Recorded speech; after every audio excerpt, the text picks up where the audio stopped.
하나님 말씀 골로새서 4장입니다. 우리 합독합니다. 시작.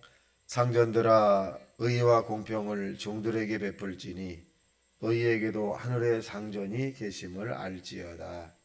기도를 계속하고 기도에 감사함으로 깨어 있으라. 또한 우리를 위하여 기도하되 하나님이 전도할 문을 우리에게 열어주사 그들의 비밀을 말하게 하시기를 구하라. 내가 이 일 때문에 매임을 당하였노라. 그리하면 내가 마땅히 할 말로서 이 비밀을 나타내리라. 외인에게 대하여는 지혜로 행하여 세월을 아끼라. 너희 말을 항상 은혜 가운데서 소금으로 맛을 냄과 같이 하라. 그리하면 각 사람에게 마땅히 대답할 것을 알리라. 두기고가 내 사정을 다 너희에게 알려주리니 그는 사랑을 받은 형제요 신실한 일꾼이요 주 안에서 함께 종이 된 자니라. 내가 그를 특별히 너희에게 보내는 것은 너희로 우리 사정을 알게 하고 너희의 마음을 위로하게 하려 함이라. 신실하고 사랑을 받는 형제 오네시모를 함께 보내노니 그는 너희에게서 온 사람이라. 그들이 여기 일을 다 너희에게 알려주리라. 나와 함께 갇힌 아리스토고와 바나바의 생질 마가와 이 말에 대하여 너희에게 명을 받았으며 그가 이르거든 영접하라. 유수도라 하는 예수도 너희에게 문안하느니라. 그들은 헬라파이나 이들만은 하나님 나라를 위하여 함께 역사하는 자들이니 이런 사람들이 나의 위로자가 되느니라.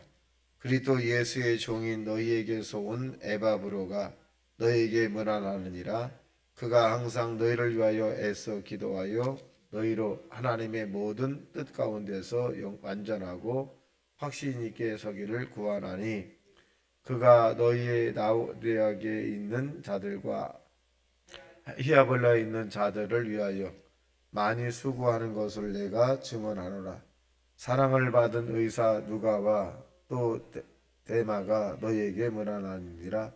라오디에게 있는 형제들과 룸바와 그 여자의 집에 있는 교회에 문안하고 이 편지를 너희에게서 읽은 후에 라오디아인의 교회에서도 읽게 하고 또 라오디아에게로부터 오는 편지를 너희도 읽으라. 아키포에게 이르기를 주 안에서 받은 직분을 삼가 이루라고 하라. 나 바울은 친필로 문안하노니 내가 메인 것을 생각하라. 은혜가 너희에게 있을지어다. 아멘.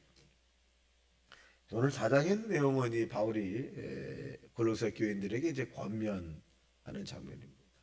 자, 권면이라는 것은 이렇게 하기를 희망한다. 그래서 어떻게 보면 강력히 부탁하는 그런 내용이기도 합니다.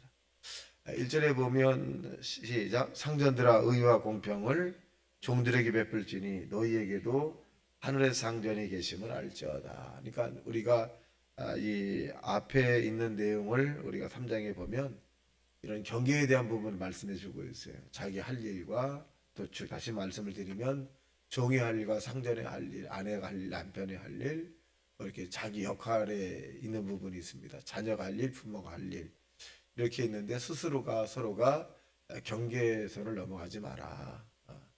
그리고 그 상전에 대해서도 이 아래에 대한 경계선을 지키지만 위에는 경계선도 있다. 그것은 하늘과 땅을 지으신 하나님이 너희 상전이다. 그래서 또 맡겨진 일에 이 최선을 다하는 그런 모습으로 살아야지 자기가 가장 높은 사람이라고 해서 밑에 있는 이 사람들에 대해서 이런 그 잘못된 그런 행위적인 부분을 하지 마라. 그렇게 이제 말씀을 하고 계십니다. 자, 그다음에 이제 2절에서 보면 권면에 대한 부분인데 6절까지가 그 내용을 보면 몇 가지 특징이 첫째는 뭐냐면 기도를 계속하라는 거예요. 기도를 계속하라. 성경에 쉬지 말고 기도하라 라고 말씀한 것처럼 기도를 계속하라. 또 주 안에서 기도하라. 또 무시로 성령 안에서 기도하라. 그러니까 기도라고 하는 것은 하나님과의 대화를 얘기하고 영적인 생명을 연결해 주는 거죠. 그래서 기도를 쉬는 순간 우리 영혼은 점점 시들어가게 되고 하나님 관계가 점점 멀어지게 되고 마귀는 우리로 하여금 자꾸 이 세상의 육신의 정욕과 안목의 정욕과 이 세상의 자랑을 따라 살게 합니다. 그래서 사무엘은 내가 너희를 위하여서 기도 쉬는 죄를 범하지 않겠다. 이 말을 다시 우리에게 적용하게 된다면 우리가 국가와 민족을 위해서 기도 쉬는 죄를 범하지 않겠다. 우리의 자손들을 위해서 기도 쉬는 죄를 범치 않겠다. 또 교인들을 위해서 지역을 위해서 기도 쉬는 죄를 범치 않겠다. 이 사무엘은 기도를 쉬는 것을 죄로 봤어요. 보편적으로 사람들이 기도 안 하는 것을 죄로 생각하지 않아요. 넓은 의미에 보면 전도 안 하는 것도 죄고 사랑 안 하는 것도 죄고 용서 안 하는 것도 죄고 기도 안 하는 것도 죄다. 이렇게 폭넓게 해석할 수가 있습니다. 그리고 두 번째는 이 감사함으로 깨어 있어라. 그러니까 원망과 불평하면 영이 죽는 것이고 감사를 자꾸 하면 영이 살아나는 거예요. 자, 또 세 번째 보면 뭐라 그랬냐? 3절 시작. 또한 우리를 위하여 기도하되 하나님이 전달문을 우리에게 열어주사 그대 비밀을 말하게 하시기를 구하라. 내가 이 일 때문에 매임을 당하나. 자, 전도문을 열어달라. 그러니까 이 바울은 스스로 내가 전도할 능력이 있다라고 생각하지 않아요. 하나님이 전도의 문을 열어주셔야 전도할 수 있다. 그러니까 신분주의죠. 내게 능력 주시는 자 안에서 내가 모든 걸 할 수 있다라고 하는 것이 신분이고 나는 할 수 있다라고 하는 것은 인본입니다. 그래서 이제 나는 할 수 있다라고 하는 것을 오늘날 신념이라고 얘기합니다. 그리고 내게 능력 주신 내가 뭐든 할 수 있다는 것을 믿음이라고 얘기합니다. 근데 바울은 신분주의죠. 기도를 해달라. 전도할 문을 하나님이 열어주셔서 이 마음껏 내가 많은 사람에게 그리스도의 비밀을 내가 증거하길 희망한다. 이렇게 이제 합니다. 자, 그 다음에 이제 5절 시작. 외인에 대하여서는 지혜로 행하여 세월을 아끼라. 세 번째는 뭐냐면 세월을 아끼라는 거예요. 때가 악하다. 세월을 아끼라. 시간이 빨리 간다는 거예요. 저와 여러분 이 지상에서 사는 날이 얼마나 남았을까요? 군대에 가면 제대 날짜를 하루하루 계산을 해요. 365일 남았다. 271일, 270일, 269일 이렇게 하루하루 계산해. 군대에서는. 아니 제대하고 싶은 이런 마음이거든요. 이 지상에 저와 여러분이 얼마나 남았을까요? 그 제대 우리를 이 세상에 떠나게 하는 하나님이 주관하시는데 알 수가 없죠. 우리는 내일 일을 우리가 알 수 없듯이. 그래서 성경은 우리에게 바울도 우리에게 뭐라 그러냐? 세월을 아끼라. 그러니까 세월을 허송 세월을 보낸 거면 육적인 일을 많이 하게 되면 이 육적인 부유함도 생기겠습니다만은 그러나 그런 부지런함으로써 하나님의 경우들은 괜찮아요. 근데 아무런 이득이 없는 게으름을 통해서 하게 되면 책망을 받게 되죠. 그래서 세월을 가장 아끼는 비결이 뭐냐? 주님의 일을 하는 거예요. 성경을 가까이 한다거나 예배를 가까이 한다거나 기도한다거나 전도한다거나 또 감사하다거나 또 사랑한다거나 주 안에서 이 세월을 아끼는 모습으로 살아가라 이렇게 말씀을 합니다. 자, 다음에 6절부터 시작. 너희 말을 항상 은혜 가운데서 소금으로 맛을 낸과 같이 하라. 그리하면 각 사람에게 마땅히 대답할 것이 있으리라. 마지막 이 6절에 있는 내용을 보면 이 아르세긴 은장반에 금사가 같은 말을 하라. 모든 사람에게 덕이 소용되는 말을 하라. 그렇게 말씀하고 있습니다. 내 중심의 말이 아니라 상대가 듣기 원하는 말을 하라. 내 중심의 말을 하는 것이 아니라 하나님이 듣기 원하시는 말을 하라. 이런 내용들입니다. 그래서 이 바울은 고린도 교회를 향해서 서로가 대화를 할 때 상대가 원하는 말을 해줘라. 그렇게 이제 교회 주일날 왔을 때 그들이 이 듣고 싶은 말이 뭘까요? 평신도들이 듣고 싶은 말이 잘 오셨습니다. 고맙습니다. 감사합니다. 은혜 받으세요. 뭐 이런 사랑합니다. 이런 부분. 어떤 분이 교회에 와서 저에게 그런 얘기 초신자들 때 몇 달 전에 있는 일인데 이분이 그래 목사님이 교회 오니까 대접받는 느낌을 받아서 참 좋아요. 어떻게 보면 연세 드신 분이 외롭거든요. 자기를 인정해주고 사랑한다 그러고 또 친절히 대하고 또 감사하다고 이 말에 대해서 너무 감동이 된다는 거예요. 예. 그러니까 이 내용을 들었을 때 제가 볼 때에는 어르신들이 많이 외로우셨구나 이런 생각을 합니다. 그래서 여러분 교회 주일날 오면 고맙습니다. 감사합니다. 은혜 받으세요. 사랑합니다. 뭐 이런 그들이 혼자서 이제 있다가 주일날 오게 되면 교인들 만나잖아요. 근데 굉장히 좋다는 거예요. 너무 행복하고 너무 좋다. 왜 그럴까요?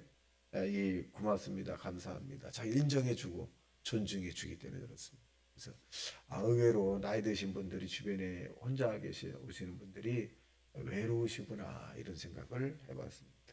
그래서 우리가 이 바울이 고린도 교회를 향해서 말씀한 것처럼 우리가 경우에 합당한 아를 생긴 은쟁반에 이런 그 은혜의 말을 배워서 서로가 위로를 얻는 것이 좋겠다 이런 그 내용이 바로 바울이 고린도 교회를 향해서 한 내용입니다. 마지막으로 보면 인사를 하는 부분이죠. 그러니까 이 땅에 사는 동안에 그리스도인들은 필요 없는 사람이 없어요. 나는 필요 없다 아닙니다. 여러분은 굉장히 소중한 사람이고 여러분의 기도가 지역을 구원시키고 여러분의 자손을 지킬 것이고 여러분의 기도가 이 대한민국을 그리스도의 나라로 인도하는 아주 막중한 사명을 가졌다. 그래서 저와 여러분의 이런 그 교인 간의 서로 위로가 많은 사람에게 소망을 주기도 합니다. 그래서 여기 보면 이 위로라고 하는 말이 나와요. 서로가 관심을 가져다주고 또 그렇게 존중해주고 그렇게 합니다. 7절 시작. 두기고가 내 사정을 다 너희에게 알려주리니 그는 사랑받는 형제요 실질은 있군요. 주 안에서 함께 종이 된 자니라. 바울은 함께 종이 되었다. 종이라고 하는 것은 뭘 얘기해주고 있냐면 자기 의사가 없어요. 종이 무슨 자기가 있습니까? 주인이 시킨 대로 해야지. 자기 재산이 없어요. 종이 무슨 재산이 있어요? 자기 이름이 없어요. 김씨, 이씨, 뭐 어느 집의 종이 자기 이름이 없어요. 자, 자기 내면 자기 권리가 없습니다. 권리가 없어요. 이게 종이거든요. 그러니까 저와 여러분은 그리스도의 종이에요. 그리고 이 종은 자기 주장을 펴서는 주인이 안 합니다. 아니 주인이 종에게 하라 그랬는데 종이 안 합니다. 그럼 매맞죠. 그러니까 이 종은 자기 권리 주장이 없습니다. 순종하는 일들밖에 없어요. 그리고 자기 이름을 드러내서는 안 됩니다. 주인의 이름을 주인이 보내서 왔습니다. 주인이 가라고 해서 왔습니다. 주인이 저와 여러분의 주인이 누구냐? 예수님이십니다. 땅에 사는 동안에 주인을 기쁘게 해야 돼요. 주인을 영화롭게 해야 됩니다. 주인을 참 많은 사람에게 증거해야 돼요. 우리 주인이 이렇게 좋습니다. 우리 주인이 옷도 사주고요. 우리 주인이 밥도 먹여주고요. 우리 주인이 나를 장가도 보내고 시도 보내주고요. 우리 주인이 내 먹을 거 마실 걸 해주고요. 우리 주인이 얼마나 좋은지 모르겠어요. 이게 좋은 종이거든요. 좋은 종이. 그리고 난 우리 주인을 만나서 너무 행복합니다. 우리 주인이요 다 해주실 거예요. 얼마나 좋은 종입니다. 근데 나가서 종이 막 원망하고 주인이 옷도 안 사주고 밥도 안 먹여주고 내가 원하는 건 안 해주고 자기 만들 그러면 그 종은 매 맞는 거예요. 매만 쫓겨나는 거고 슬픔에 일을 가는 거예요. 그래서 바울은 골로새 교회를 향해서 종된 것을 기억하라. 오늘 저와 여러분이 오늘도 거룩한 주일날인데 하나님이 저와 여러분을 종이라 그랬어요. 종이다. 종의 사명을 잘 감당해서 주님에게 칭찬받고 하나님 나라의 큰 상가를 받고 여러분 때문에 주변 사람들이 감동을 받고 은혜를 받아서 우리의 주인이신 예수님을 자랑하는 일에 앞장서는 저와 여러분 되시기를 주님의 이름으로 축원합니다. 다 같이 말씀 생각하며 통성기도합니다. 주여 주여 주여